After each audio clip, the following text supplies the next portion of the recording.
So we will meeting to order. Robert may be able, he's in the field. He's out. He is unable to attend because he is in the fields. And Marina is out of town. With that, everyone else is in attendance. The flag is right behind you. You can stand for the pledge of allegiance. Allegiance to the flag of the United States of America and to the republic for which it stands, one nation under God, indivisible, with liberty and justice for all. Okay. Thank you, everyone that's here this evening. It's nice to see everyone. The mission statement of our school district is the Viroqua area schools will nurture excellence, unlock potential, and ignite passion. And I would once again like to thank the community, the teachers, the administrators, and the board members for working over the last year so diligently to change our mission statement and set pillars of excellence for our school district to move forward for the next 5 years. Student board reports. We will not have any students reporting this evening because of the conflict with not having school tomorrow. So we will wait for them for next month. Spotlight on education. We have VAMs and we have Heidi here. And if you don't mind speaking over here. Yeah. Don't get too excited. That was not the reason for the conflict. It's not that much. No. We got school tomorrow. They have something else come up, but. I'm leaving town on Wednesday. The looks that I just got, okay. No, we have school We have tomorrow. school tomorrow. I am so sorry. I'm wishing this week away. I'm afraid. I'm ready to see my family. We What? let you out again. I know. You gotta keep me Oh, working my straight. goodness. Okay. So sorry. We have school tomorrow. All right. Kids will be in class. Yes, But there was a conflict and they could not attend. yes. That is the truth. I am with you. I was so forced to stay. Okay. Everyone. I knew there was an uproar and I didn't know what I did. Thank you for coming, Heidi. You're welcome. So I'm here, Montessori teacher Heidi Krediger, E2. So I teach 4th, 5th, 6th grade. There is a second E2 classroom. Mary Redinger is guiding right now. And so together we have about 44 students. So as I talk through this, know that it was about 44 students. So we do the fundamental needs of people every year. And this year we got creative. It was like my dream for about 6 years to do this. So the VAMS E2 students organized a field trip on Thursday, September 21st, around the fundamental needs of people. So our objective, not your typical field trip, was to have students participate to the fullest extent possible in designing and implementing a field trip that highlights the fundamental needs of people, which you'll understand more and more. Inspiration. So my Montessori training, I learned about this, the fundamental needs of people, and I saw this in my mind. And then I came here and I participated with 6th grade on their survivor camp trip with our students. And I was like, this is amazing. This fits exactly what we're doing every year. In a slightly different way. And so we talk about the fundamental needs of people every year, whether we're for social studies, whether it's about ancient civilizations, current events, whether it's, European immigration, whatever it be. So we talk about the 2 different categories, spiritual and material, and just discuss worldwide that time period. How does this, come through in their experiences? And so I partnered students up and have in the past and have had them, given them the cards and the definitions, and then they present out to the class. It's fine, but it was kind of not exciting. And so what I imagined was like a survivor camp, but where the students are in charge of these categories. And so again, partnerships, and then a partnership was responsible for social acceptance. We did almost everything. Culture was hard. Clothing, money, health, food. So you can kind of imagine a full day field trip at Sidey Hollow and how all of this stuff kind of comes to fruition. So it worked. So we you just never know. And so our field trip schedule, on top of this, we also, our science was studying mammals. And so we started the day with 3 different sessions from community area educators. So we had the DNR come in and talk about, it was Dan Goltz talking about the mammal for adaptation. VSN Valley Stewardship Network talked about bats and bat homes. UW La Crosse came and did the pre-European people of Wisconsin, which is such an awesome class. And then after that, we did lunch and free play and then community building activities. So this is where like the social acceptance group actually like researched and found games. And then they were the leaders of the game, which is so nice. Educators, you know this, to step back and watch it happen. And then 1:30 to 2:30, we did an engineering activity. And then we returned back to school at 2:45. So food, of course, middle schoolers need food. Some of you see my husband Bjorn there. We grow dry beans, and so he brought in a bunch of dry bean plants. So I'm getting ahead of myself here. Students were tasked with finding the recipes, and then they had to at least quadruple it, right? So like muffins, they made banana muffins. They found the recipe, and then most muffins are for 12, but we needed about 50, so they times that by 4. And it was fractions, and so it was a great activity for 4th grade to work with 6th grade, because 4th grade have a little understanding of fractions, but 6th grade has more. From that, a grocery list was created. And then, so they worked on the beans. We didn't actually use these beans, but they don't need to know that. Thank you. Yeah. I mean, the beans you're all eating is probably done in a similar method, just not with middle school student shoes. And then corn, I brought in some corn on cobs. They shelled the corn off the cobs, and then we ground that into flour. In the past, I've brought in a grinder. This time I just went easier and did a Vitamix. And then most of the other food items were donated by students. And so it was definitely a collaborative effort there.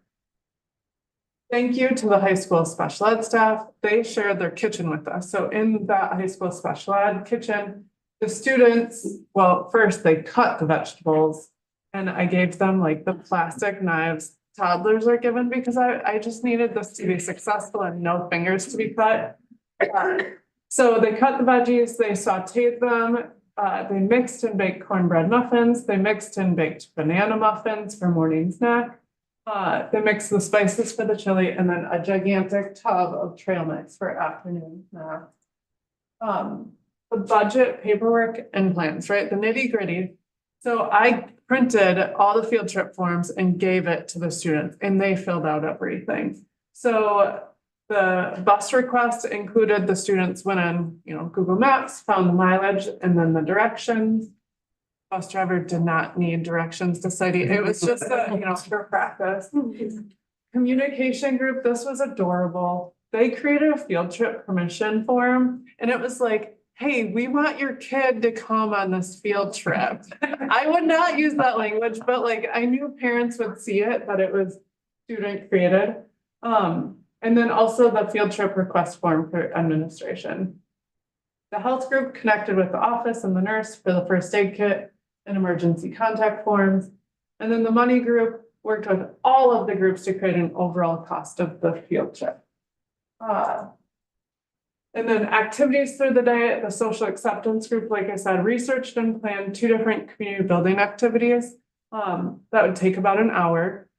The legal system group created a set of expectations and consequences for our trip. It was like 2 pages. Like, if you do this, then this is gonna happen.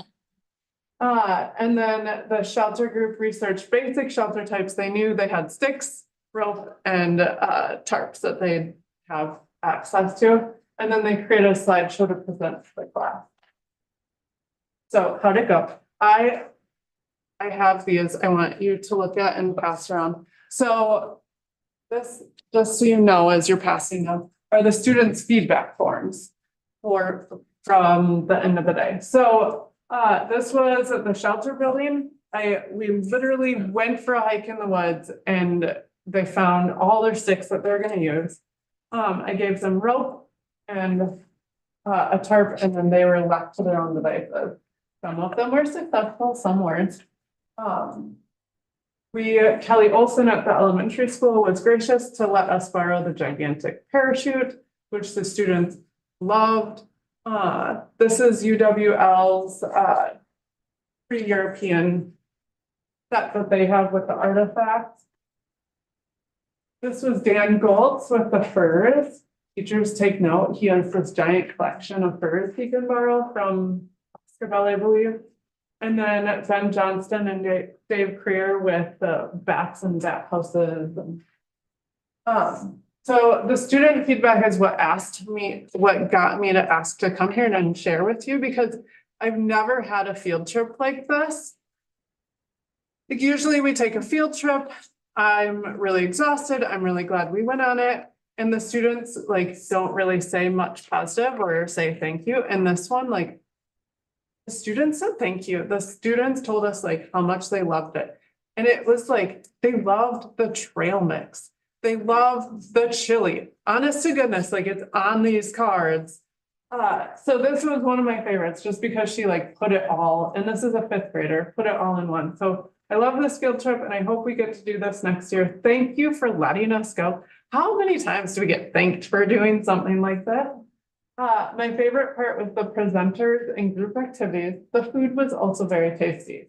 I don't think it should be changed. I also love that we got to plan it too. So I did say like, what feedback can you share with me? Like, what did you love? What did you want to change? Like if we do it again next year, what should it look like? And so I did put the word love. What did you love? But like, they all used these very positive words in their feedback. So our future plans. So this is a concept we do every year. So we're going to keep doing it. It's just at what level. We want to keep the student involvement high. I think that is why they actually enjoyed this field trip so much. It wasn't what I did, it was what they did. More parent involvement with volunteering. We had one parent that I asked to come down to help with meal serving and then with the hike to make sure we didn't lose anybody. And then more time to engineer their shelters and enjoy them. They all said, we wanted more time in our shelters. So we're imagining moving that before lunch. So then during lunch, they can take their lunch and like go hang out in their shelter. And then the thing that I personally am going to keep pushing for is the later pickup time. Like the initial creation of this in my mind was an overnight trip. But even if it's just a pickup time of like 8 p.m. I mean, I don't have a student here with me because I asked one, I was like, could you come present? And she was like, I'm in bed at 7:30. I was like, okay. So I need to like really think through like keeping them there until 8, if that's feasible for 4th grade, right? 6th grade, we did that with survivor camp and it was feasible, but 4th grade, is that too late? So we'll just see, but know that we're going to keep going with this. Yeah. This is an awesome comment too. Loved it. P.S. You know, Cave of the Mounds is good too. We got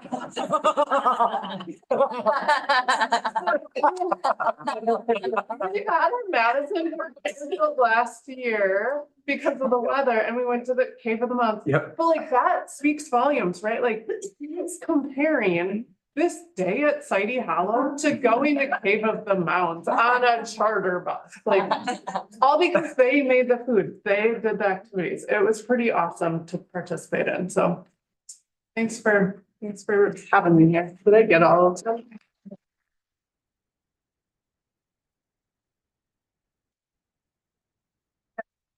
Yeah, that's amazing when the kids can plan those things, that's for sure. Did you go? No, I just thought it looked like fun. Okay. That was good. And Well- yeah, from a parent perspective, and we had great dinner table conversation leading up to it. Yeah. And just the excitement that he was bringing home too was infectious, just really good. So thanks for doing that. A lot of work. Thank you. Yeah. Yeah. I do have a question. So you said the cultural part was the most difficult. Yeah, so the cultural is like all of it. Right, right, And that's hard, so I didn't put a group in charge of that. right.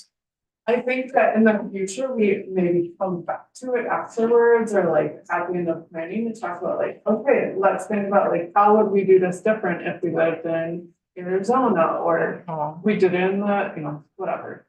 The That's- different continents, yeah. So we skipped that. Religion, I didn't talk about it, but we had them come up with a non-religious Westinghouse meal. Okay, And so that was good. very nice. Yeah. Thank you for that. That was wonderful. We really appreciate you coming tonight too, since you have school tomorrow. Want to say it one more time. We do have school tomorrow. Just to make sure. The next item is compensation. Okay, we've had 2 committee meetings since the last board meeting. And in open session, those committee meetings consisted of districts making an offer, the VEA making an offer. They were not just at the meeting, but with Tom, and he brought those offers to the meeting, and we had decided what our offer was then to go back, and then the VEA brought a counter offer, and we discussed those, and then we had closed session to discuss that with the committee, and as a board, we discussed it. We did not take any action, and soon something will be brought to the VEA and then to the full board. So do you want to include that during the closed session, the VEA representatives were there? Oh, I didn't understand. Sorry, I don't, if I didn't make that clear, I'm sorry. The negotiations team was there during the closed session to discuss their offer and for us to discuss where we were at and for us to have a discussion. So we appreciate that they were able to come and we were able to chat with them, and we'll see, and things will be moving forward in some way, shape, or form soon. The next item, do we have any public comment? There is none. There is. And once again, thank you all for coming tonight. The next item is the consent agenda, which includes the approval of the agenda, proof of public notice, October meeting minutes, voucher summary 1 in the amount of $525,777.71. There are no resignations or retirements, and there are no appointments. I move to approve the consent agenda as presented. Is there a second? Second. Any discussion? All in favor, vote by saying aye. Aye. Opposed? The next item is voucher summary 2 in the amount of $305,765.67. I move to approve voucher summary 2 in the amount as presented. Is there a second? Second that. Any discussion? All in favor, vote by saying aye. Aye. Opposed? And I abstain. The next item is the resolution authorizing the appointment of successor trustee and custodian for the Wisconsin OPEB Trust. This is related to Fund 73, Post-Employment Trust Fund. The district is a member of the Wisconsin OPEB Trust with other Wisconsin school districts and led by CESA 6. BMO Harris Bank was serving the trust as its trustee and custodian for the last few years, but notification CESA 6 of their intention to terminate this division of their company. An RFP was conducted, and the members of the Wisconsin OPEB Trust selected Midwest Trust Institutional Holdings to take over this role. This resolution is asking the Viroqua Area School District's board to appoint Midwest Trust as successor trustee and custodian. Consent form will be signed if this is approved by the board. I'll move to approve the resolution authorizing the appointment of successor trustee and custodian, Wisconsin OPEB Trust. Is there a second? Second. Mike, did you want to give us any more information about this? So That you must, just in general, we are, as you studying, we are a member of the Wisconsin OPEB Trust led by CC6. Other school districts in that are also having this at their meeting by the end of the year to approve it. Your approval, the assumption is it's going to be approved by enough. There was pretty in-depth RFP process, and then they pulled together via Zoom membership meeting where we all sit in, get asked the questions and that type of thing as to what it is. What it truly is going to do is try to mirror exactly what we have at BMO Harris Bank. And from there, you know, as far as the terms and everything be the same. There's quite a bit of assets held in this trust by you know, all of us pooled together. And then that helps with the investment decisions going forward for that Fund 73. So I don't want to say this is just procedural, but it is somewhat procedural. I mean, that's basically, they need us to do this in order to move. was there any reason that CISA-6 decided to terminate No, BMO Harris. BMO Wanted Harris to get out. through CISA? Yes, BMO Harris wanted to get out of this. In total, right? In In total. total, right. I saw that. I just didn't know if there was if they gave you some reason why they did not want to continue. I don't know if the margins weren't good enough. I don't. Okay. I don't. Okay. Any other questions or discussion? All in favor, vote by saying aye. Aye. Opposed? Motion carries. The next item is resolution authorizing consent to assignment of investment advisory agreement. PMA Financial currently offers investment advisory and related services for our employee benefit retirement trust funds, Fund 73.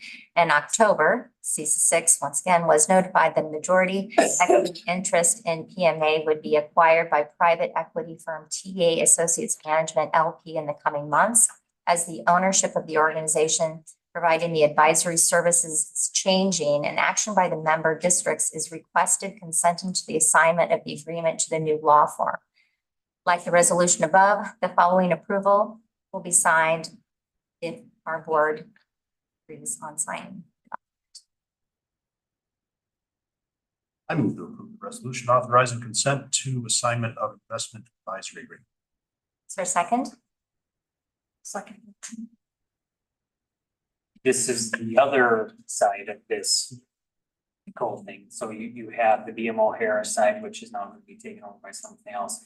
PMA is still, you know, intents and purposes staying, but they were minority owned by this company, and they have now made that change, which technically in the banking world requires us to acknowledge that it is now owned by somebody else. And terms and everything are the same people we focus on this. We still have other investments with PMA that we don't need to change because of the corporate trust. This is a required step. From the best that I can understand. And a number of law firms have weighed in and given us these resolutions. I should have said that on the last one. To make sure that we're dotting our I's. What was important to me in reading through this though is that it was going to be the same. For 5 years there. Until we do another Until RFP. there's an RFP. So there's actually no change. Correct. Any other questions? All in favor, vote by saying aye. Aye. Opposed? Motion carries. The next items are informational and discussion. Donations over $250. A total of $16,748.49. Boys Hockey Club, hockey jerseys, $3,755. Athletic Booster Club, $1,186.42 for football tackling dummies, $1,425 for boys hockey socks, $300 $70 for wrestling gear, $449.70 for girls hockey socks, $1,216 for tennis uniforms, $1,125 for volleyball duffel bags, $1,299.96 for volleyball warm-up jackets, $422.73 for wrestling gear bags, $5,567.98 for football practice jerseys, scrimmage vests, footballs, girdles, and shoulder pads. Wow, thank you.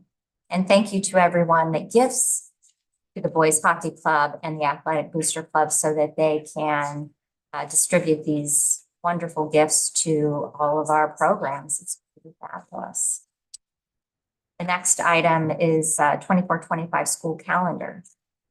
Yeah, so we're going to kick off the conversation tonight about our school calendar. We do not have the same, don't have to have the same conversation as we did last year with construction projects and those kind of things. We're back to typical year. Essentially, we've got a couple of different options that we're talking through. And one has to do with a couple of things. There have been some requests for a longer spring break and coupling that potentially with the band trip to limit attendance issues at the high school. That automatically causes some type of other change within the calendar. So flexing some days that we typically would have off or adding them to the end of the calendar.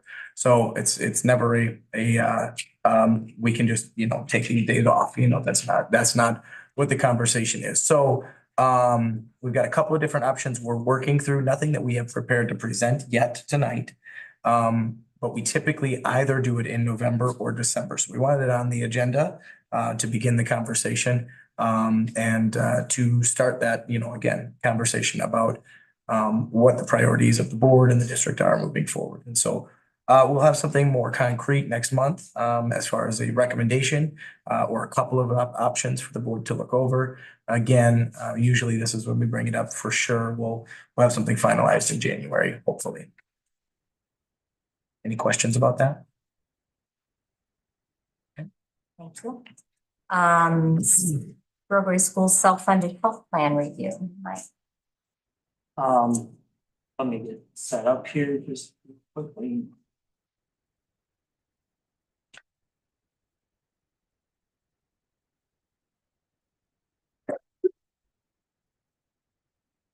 Hard in my head to operate two of them here and not screw it up. Yes. That's good. Yep. So every year on the board calendar, there is a required report to the board on the self-funded health insurance review or for the previous, usually in October. We did push it off till November this year. Understanding that this is a big component of our district's budget and that it affects virtually every employee that works for the district.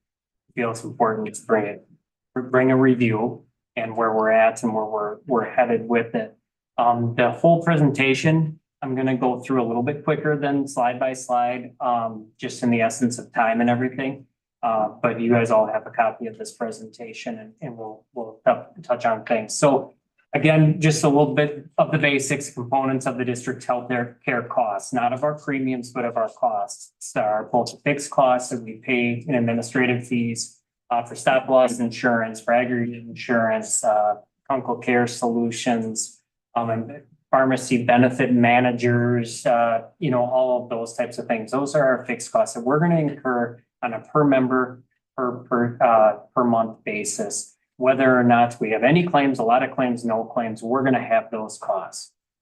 We have the payments to providers for medical services and for prescription drugs. That will vary every year based on our actual utilization.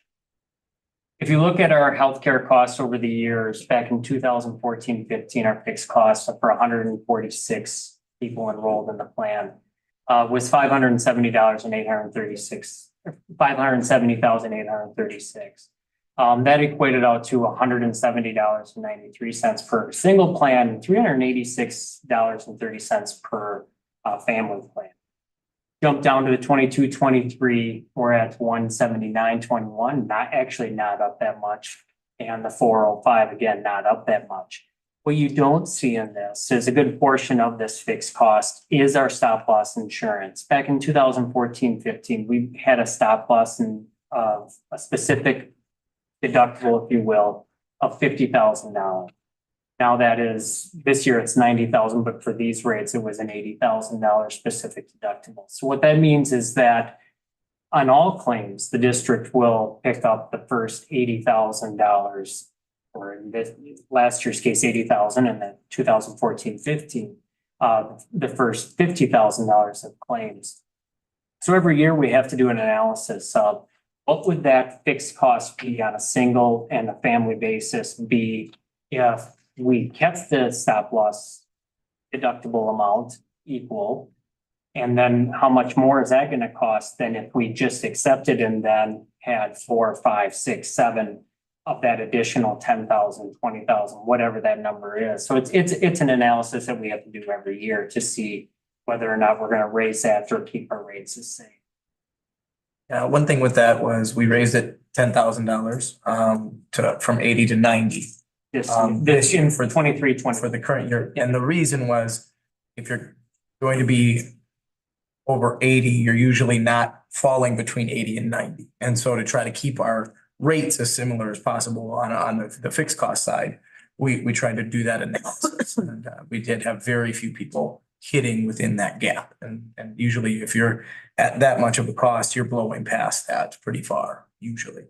Now, these aren't inflation adjusted numbers. These are actual, just straight dollar numbers as to where we're at. And if you look back and again, 2014 all the way up to last year, our claims stayed relatively, similar. And then when you took that stop loss reimbursement, which those are the claims in excess of that stop loss amount, 50, 60, 70, $80,000. And then so you get to your net claims paid. But in 22-23, we had a bad year. There's no way around that. Our gross claims went up to $3.9 million. Our stop loss reimbursement on those claims, if you look at that 940,000 is a really big number. Net paid claims were 2,900,000. So as you can see, that's still a good 600 and some thousand more than what we had. So on a single cost per month and a family cost per month, obviously, when you do the calculations, that really shoots that up. According. So if you look at the total, you've got your fixed, your net paid claims, and your total cost on your enrollment, your single cost, and your family cost per month. 22-23, $1,018.30 for a single plan, $2,301.37. This is what it actually costs the district's plan. Again, we were collecting $841 on a single plan and $1,900. So we were losing $400 per month. We're using $400 per month in fund balance per family plan offered in the district, which is about 100. And again, we'll see that later, but and then the difference between 841 and 1,018 is their single. It was a bad year, bottom line. So to get to the premium equivalency that we use every year, we obtain quotes on fixed costs. We've got the specific loss coverage, aggregate stop loss coverage, and then we work with their consultant, third party administrator, and other administrative costs. As part of the renewal process, the stop loss provider established an aggregate amount. Think of that as your out-of-pocket maximum that results in the insurance company paying for costs in excess of that. So we do have a deductible, the again, $50,000, $60,000, $80,000 amount. And then there's an aggregate where they say, if you have a really, really bad year, we're going to kick it. We've never received any aggregate reimbursement. We've never went over because the insurance companies, they set the aggregate so that you don't meet the aggregate. That's what they're in the business to do. So the question is do we budget for the worst case scenario? And we used to. And that's how we generated some fund balance because we didn't have the fund balance built up to cover those bad years. But we don't now. So what we do is we say We get an expected amount and a maximum. Well, the fixed cost, like I said, doesn't matter. 114 family, 42 single. We know our expected fixed cost and our maximum fixed costs are going to be the same. The lasers in excess of 90,000. What this means is when you have a high cost person on your claim or people on your claim, the insurance company says, well, listen, you've got this deductible of 90,000. We know that this person's going to cost 350,000 because we have their diagnosis, we have their outcome, we know this. We'll give you the 90,000, but we're going to laser this person. You're going to be responsible for an additional 100, whatever that is.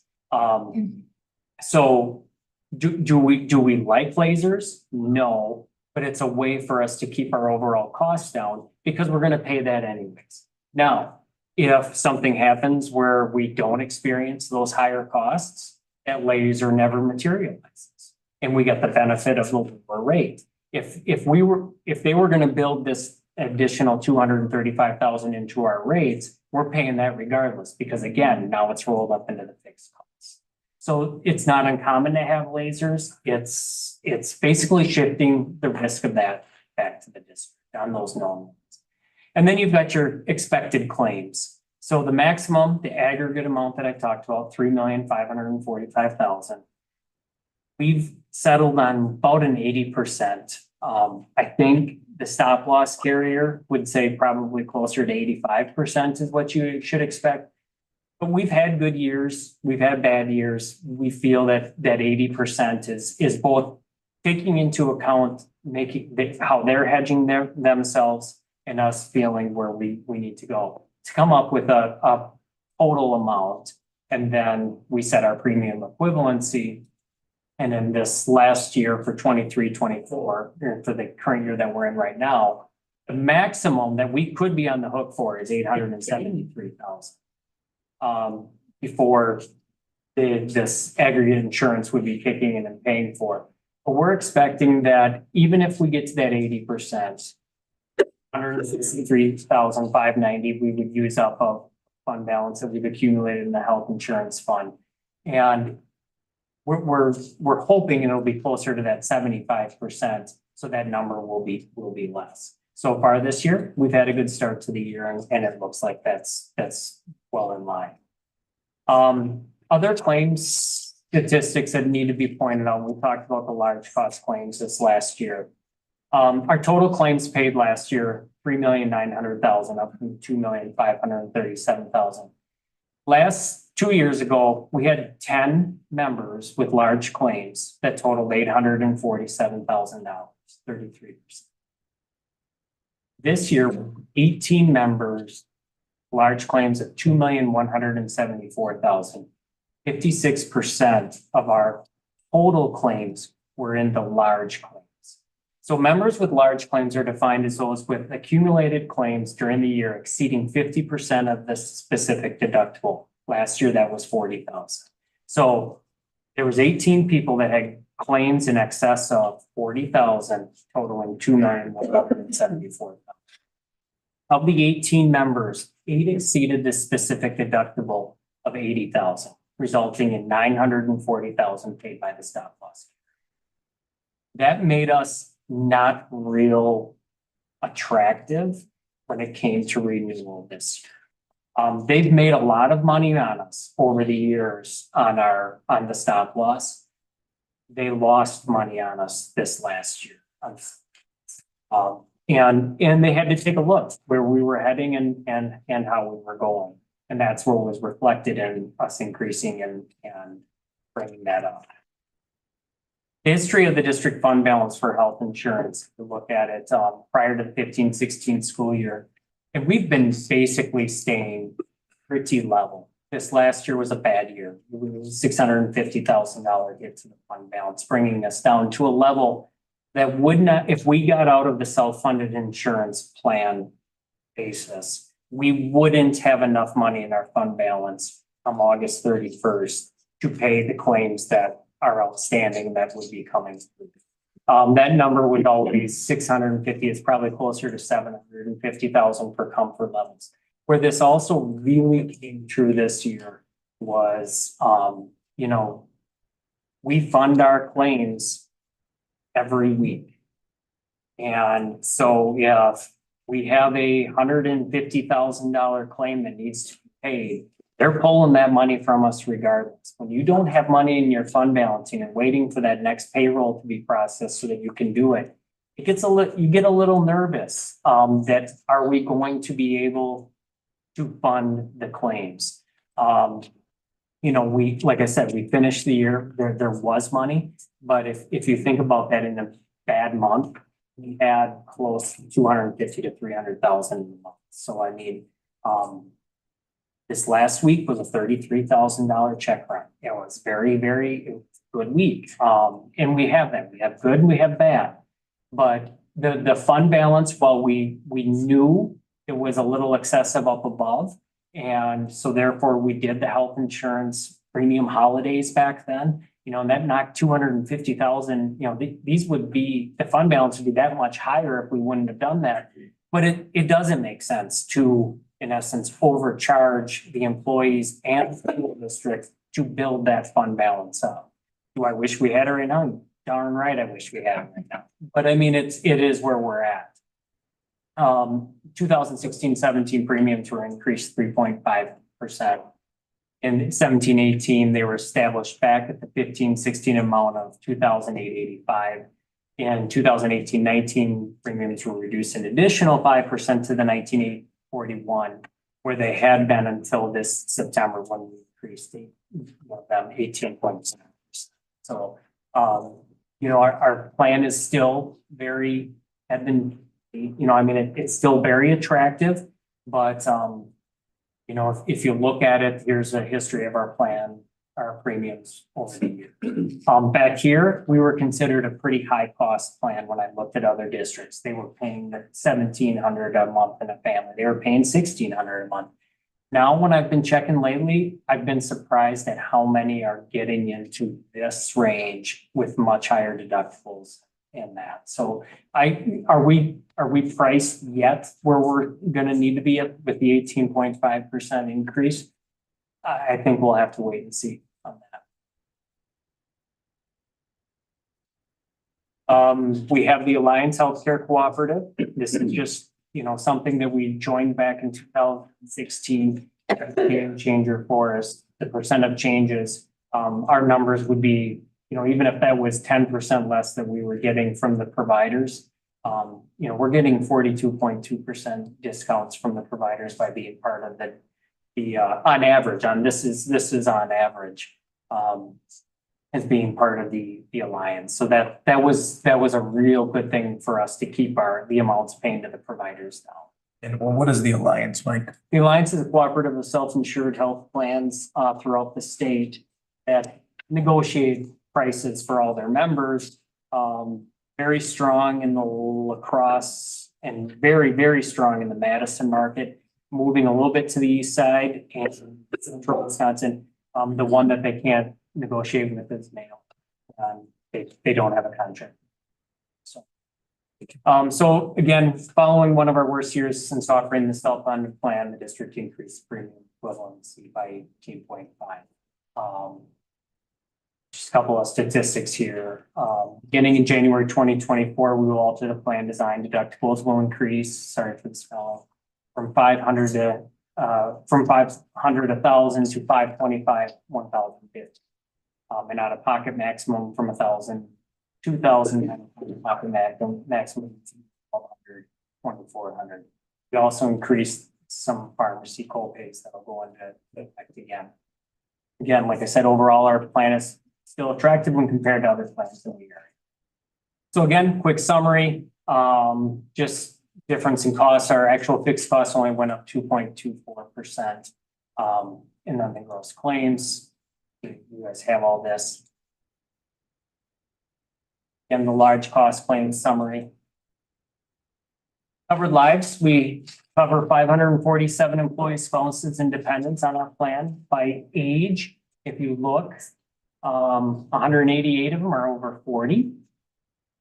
195 are under 21 and 164. So it's pretty evenly split group that really we have for our plan. Insured by gender, we have slightly more female and male people.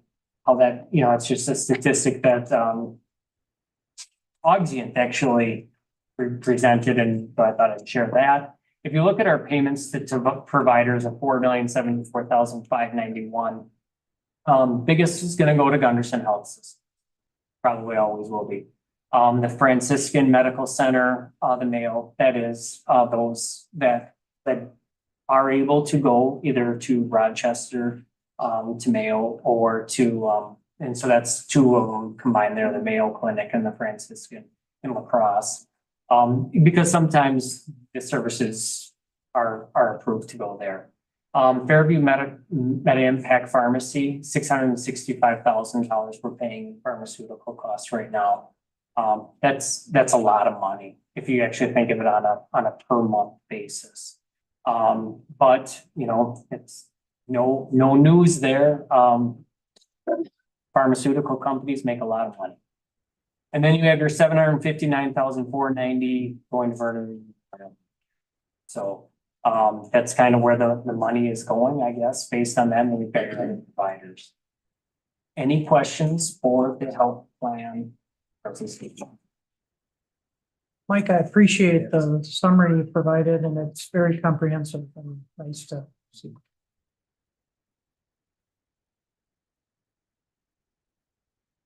Thank you. Next item, District Administrator Tom. Yeah, so a couple of things on there. Community conversation reunion at the beginning of this month. Around 40 people attended on that November 1st date. We reviewed the community conversation, what we did a year ago. It was really fun to have that group back together. That's a great turnout when you're talking about 80 total people in the last fall, 40 of them coming back for a reunion. And really talked about the strategic planning process and laid out the new strategic plan. So lots of great energy and great connections and great questions. And so it was a really good dialogue back and forth. So thank you everyone that was able to attend that event. The other is a facility update. So we continue to work with Myron and HSR on the referendum planning process. It's really it's real. We've moved over to the high school. Moving for me wasn't as terrible as those that have been over in the district office for 20+ years in the same spot. That is rough. It was not easy or fun. We really give Cody and his crew a ton of credit for helping us through that process. They did an outstanding job. We're in these temporary, kind of areas right now. It's never fun to move or displace anyone, it's a tough thing to do. As we get planning now, we are at the staging process, I would say, where you will see potentially next week, it's looking like Byron construction trailers going up, specifically over in kind of the northwest corner of the elementary, something that's just not going to be touched by the gym there. And that's to try to stay out of the way as much as possible and not have to move that trailer again. They will be staging at all sorts of different areas around the district, but that will be their primary headquarters. We are also looking at over the next month, setting up a meeting with Myron and HSR to talk with the staff about just when things are going to be happening, how they're going to be happening, what disruptions they're going to cause for the different classes or different areas of the buildings, and when we can have access to them specific to summer school for next year. And so that's our biggest one right now. I would say, as far as our planning process, is what part of this building are we going to be able to have when, so that we can keep kids and staff safe while construction is happening, but still provide summer school and give the awesome programming that we've been providing. And so that's going to be exciting. So they will start officially. There's been some wire pulling and some electrical work over at the elementary already. But they will start demo, January 2nd. I believe is when they'll start coming in and start demoing. We'll need to take up some of, more of the elementary parking lot because they're gonna put dumpsters right outside that door, where the old district office was. So there'll be some fencing going up there. We should have enough spots. We'll lose a few. I think 6 to 7 total spots we'll lose. We have more than that open right now, but we do have an influx, every once in a while of visitors or volunteers. And so it'll be tight. But as of right now, we did have enough openings when I counted the other day. And so it's exciting. It's also, it feels more, I don't even know, real is probably the word I want to use. It's, while it's exciting, it's also going to be a year of adjustment and flexibility for everyone involved. And so it's going to be a year. And so they do promise to have the majority of the initial project work done by the end of the 2024 calendar year. However, with the way that the budget came out, it did allow for some additional projects that they are bidding right now. They are not guaranteeing that those will be done anything additional by the end of the 2024 year. So they're saying, yep, that's what we're going to do for the projects that they had bid already. But now, with those additional funds, any projects that are above that, could push into the following summer. We would not make any major adjustments. One example would be some of the parking lot work out here within the high school parking lot in Black Hawk Drive. Have to do that during the summer. That's not an option to do that during the school year. And so that's one that could potentially be punted to the summer of 2025. It's exciting. It's a lot. And so I really do appreciate Mike and Cody and all of the work that goes into that. It is really it's a lot of work. And I again, Myron and HSR have been outstanding partners and continue to be. Any questions on that? I know. Yeah, that's where we're at. And just to see the process. So during the school year, they are planning to have 15 contractors or subcontractors on site. During the summer, they're up to 60 every single day. And so that's a lot of people doing a lot of work. And so in order to, meet our tight timelines, they have to do that. But it's really going to be cool to see the coordination. Will they be working 24 hours a day? I don't think so. Because I know sometimes they'll have 3 crews. Yeah, I think that it depends, but I do think that some of it has to be done on nights and weekends. Depending on the situation. Most of it can be done either during the regular day, especially because a lot of, especially the additions can be in isolated areas. The old district office is, 4th grade might hear some noise, but it's really not going to be. There's a block wall separating and a hallway from the work that they're doing. So they can work on that during the year. And that's why they're starting over there. The only other thing I'd like to say is I'd like to thank Pat for the design work for our 5-year plan. He did a really great job in his free time and it turned out spectacular. If you go to the website and take a look, it's very clear, the keys, student focused, opening up learning, really marvelous. So thank you. Any other questions for Tom? All right, we will go on to the administrative reports. Steve and Jason, I'll let you decide amongst yourselves. All right, yeah, so I've got a number of things to talk about. First of all, before I get too far in, you talked rocked at the analyum, whether it's been the Veterans Day program, preparing the cards for the School Board Appreciation Day. She's committed to making sure people are appreciated. It's people first for her, and that shines through all the work that she does, and very much appreciate her commitment to all of that. So thank you to Deanna.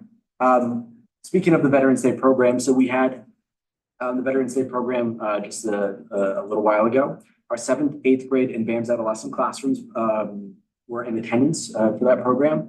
We did have some 5th graders participate in that program as well. They joined the high school choir and sang a number with the high school choir as well. And then our 5th and 6th grade and BAM's E2 classrooms joined in by meeting the veterans in the commons as they were leaving and giving them a round of applause and giving us some more cards and signs, which was very much appreciated by the veterans as well. We have, along with the work of Deanna Lee, we've got middle school student council activities. So we just finished up our fundraiser. The fundraiser itself, as far as like collecting the orders, ended a while ago, but we just distributed some of the orders just a few weeks ago. And so that's all done, and the numbers have been tallied, and we raised over $10,000 this year, which is a huge testament to the hard work of our students, but also the generosity of our greater school community, because we know that it's not just those that live in Viroqua that order from our students too. So a huge thank you to our greater school community for supporting that. And where that money goes to is a number of things. So if you have not seen the new Gaga ball pit that is outside, it is quite popular. To the extent that we no longer have grass in and or around it, because the students very much enjoy using it, and it's very high quality, and we expect it to last for a long time. And that's a huge benefit to our playground area, and a huge thank you to the student council. It is a student activities account, so the students decide where that money goes. So that was something that they saw value in, and so they purchased it, and Cody and his crew, of course, amidst everything else that was going on, that is going on, found some time to install that right at the beginning of the school year here. They also helped contribute to the Thanksgiving dinner meal that student council, high school student council just served to our staff last week. And a huge part of our field trips are funded by that student council fund as well. So that creates some really fun and educational experiences for our students too. So it really goes right back to the school, and they do a tremendous job of choosing where that goes. Coming up, we've got a few events coming up. We've got our Green and Gold Party tomorrow. So I say that the fundraiser is done. It's not tomorrow. It will be officially done as we celebrate all of the hard work. At school tomorrow, right? Yeah, at school tomorrow. During day, yes, that we have to. That Green and Gold Party is going to be taking place tomorrow Not afternoon. orange and blue. Nope, not orange and blue. No. It's not silver and blue. No, you're hurting me with the orange and blue. I'm a Vikings fan. I think you know that. Purple and So, blue. but yeah, so we've got the Green and Gold Party coming up tomorrow. And then we have the selection of the middle school yearbook is done by our 8th grade student council members every year. That's coming up. And then we're planning in the month of December here. We've got our door decorating competition and winter dress up days that are going to be coming up here in the winter. So busy stuff for student council. And they do an excellent job with all of that. Winter co-curriculars. I'm not done. I'm halfway there. That was page 1. Okay. Page 2, winter co-curriculars. So we've got basketball and wrestling, which we've had in the past. But new this year is esports. Now, so esports at the beginning of the year, you heard was a high school opportunity. So this next winter season is going to be Rocket League. I don't know if you're familiar with the game Rocket League, but it's like a combination of like driving cars around and soccer, if you can imagine that. So that's the game for the winter season. There wasn't enough interest in the high school, so Gidget came to me and asked, well, could we do a middle school season? And I was like, yeah, 100% yes. More opportunities for students to feel like they belong. I'm with that. Yeah. So we're changing the format of it a little bit because they only allow us to have 3 teams of 4, so 12 participants on the competition teams. But so we're going to do an intramural league to make sure that any student that wants to be a part of esports has an opportunity to be a part of esports. So it'll be like intramural competitions over there, and then here on the big screen we'll have our competition teams that are going to be competing in the same leagues that the high school team competed in this fall. So it's a tried and true league that is organized by individuals that have done this before, and Gidget and Danny have done an incredible job in the fall season, and I'm confident they're going to do an incredible job here in this winter season for the middle school.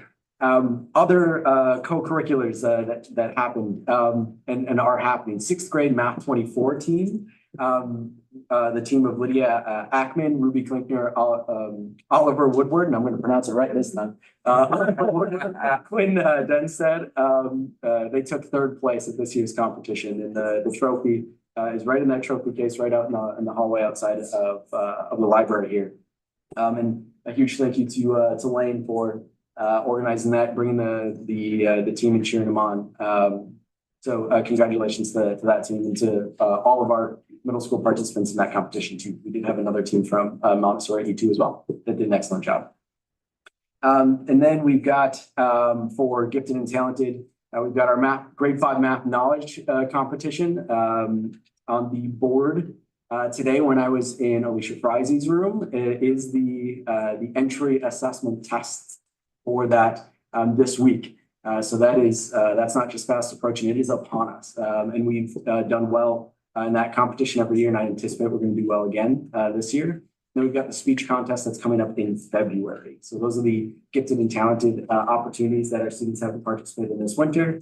And then last but not least, I'm not done even with just the co-curriculars, is our drama club. And we've got the informational meeting that's going to be starting off that process here in December. Auditions are going to be happening in December. And then the performances are going to be happening early spring. So some time for rehearsals to get that all ready for an excellent performance. If you didn't see the performance last year of Container of Sharks, it was funny, it was good, an excellent job by our students, an excellent job by Nicole Line, who advises that group. So that is the winter co-curricular opportunities that we have coming up. And then the winter concert, you heard me talk about it last time, so I'll make it abbreviated. We're combining the winter concert. So we've got orchestra, band, and choir that are going to be performing. The 6th grade concert is at 6 o'clock. The 7th and 8th grade concerts are being combined and start at 7 o'clock, but we are also combining that with our winter showcase. So this is something new that we're trying this year to try and get parents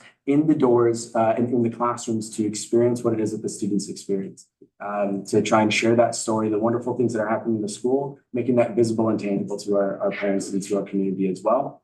That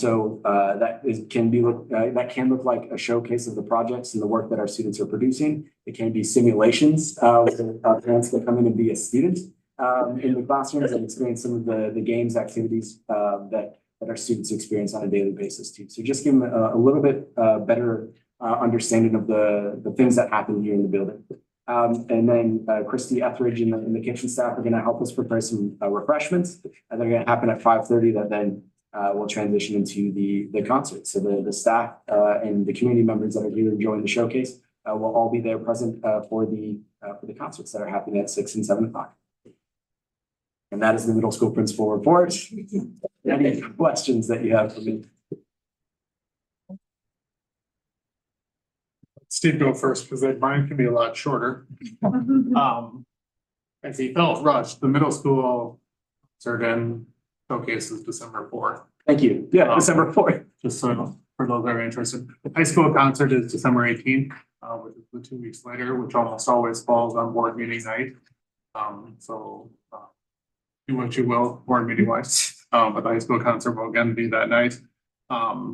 Steve mentioned Veterans Day. A lot of props to Steve, Deanna, Michelle, Pete Swanson. We did a lot more planning this year. When we added, I don't know how many students we ended up adding to actually attend it. So we had to kind of reconfigure everything. And a nice community turnout for it. The other thing we incorporated this year, we actually incorporate some more, as I can say, incorporate one more time. More student involvement.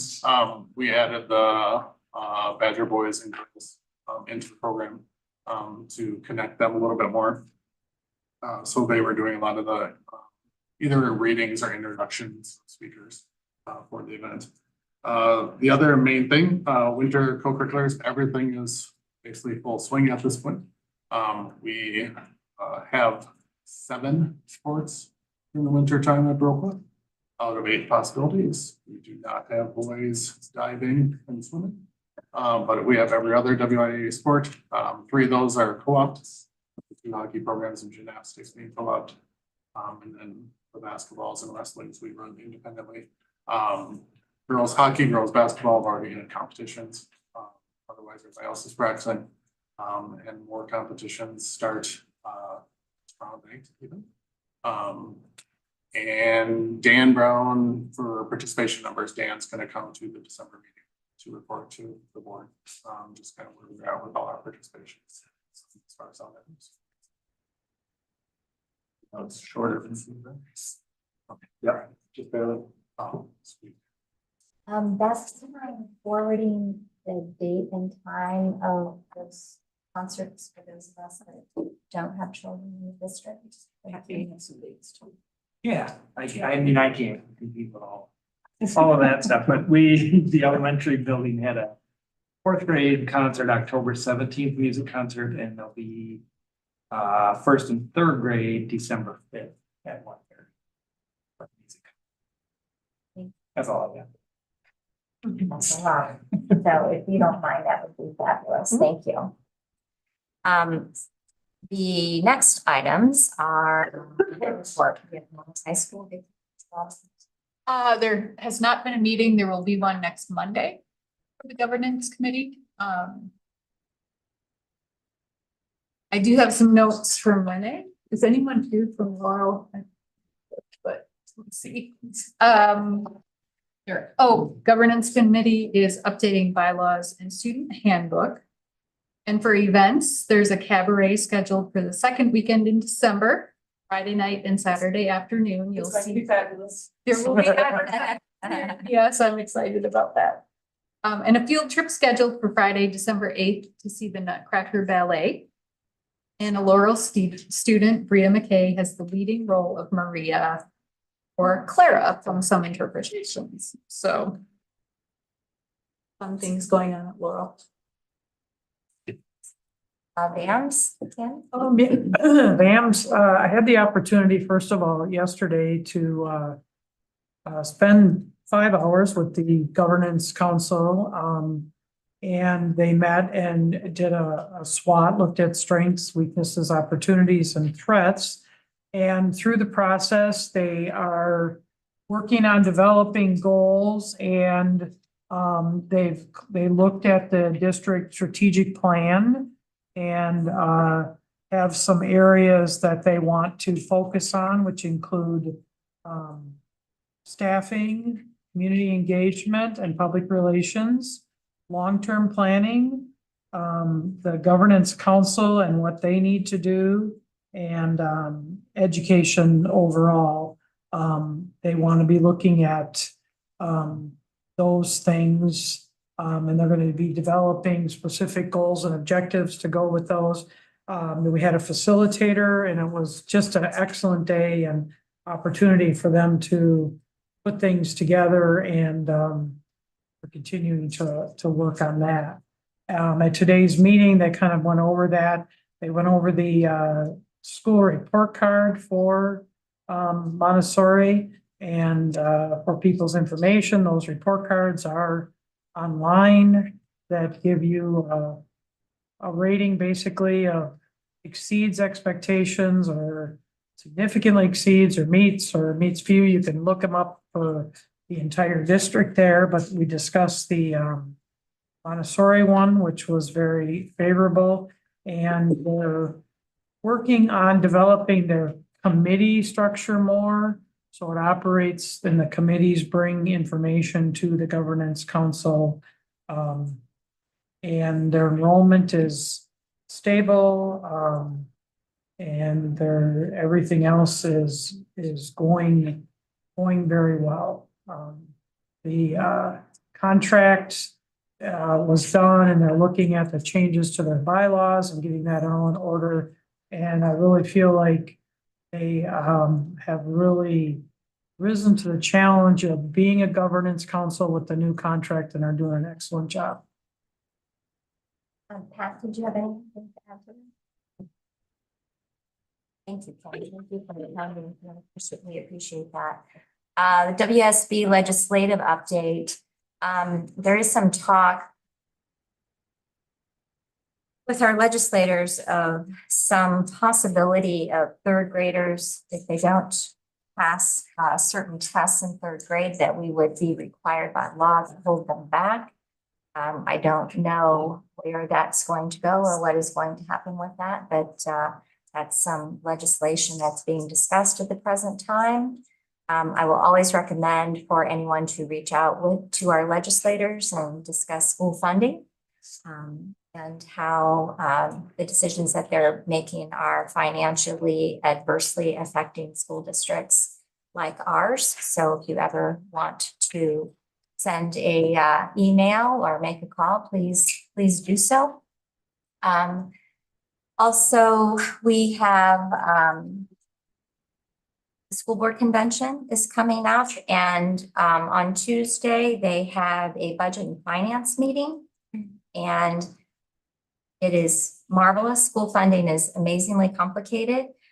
Anyone that would like to attend or is interested in having a little bit more information about it, please ask myself, Tom, or Mike. We are happy to discuss that with you. If you are going to attend, please let Beth know ASAP. I will be going Tuesday night and coming back sometime Thursday, but I'll be driving by myself because I have a Western meeting on Tuesday, but please let her know as soon as possible for room and accommodations. Also, we are having a board workshop on December 6th, and that's a legislative linkage, which I'm very excited about. I don't know who all is going to attend, but Tom and Beth do a great job of bringing legislators and community leaders to that meeting. We did it last year. Was fabulous. We have a board workshop on December 18th, and that will be before our regular meeting to results to discuss some of the board tools that we're wanting to fit into the strategic plan and information that we want at our workshops into the future. December 18th, we'll have our regular school board meeting. It'll be at 6 because there's a high school winter performance. Just so we're all aware of that, the concert is at 7:30, and we're also going to have a board workshop on January 3rd.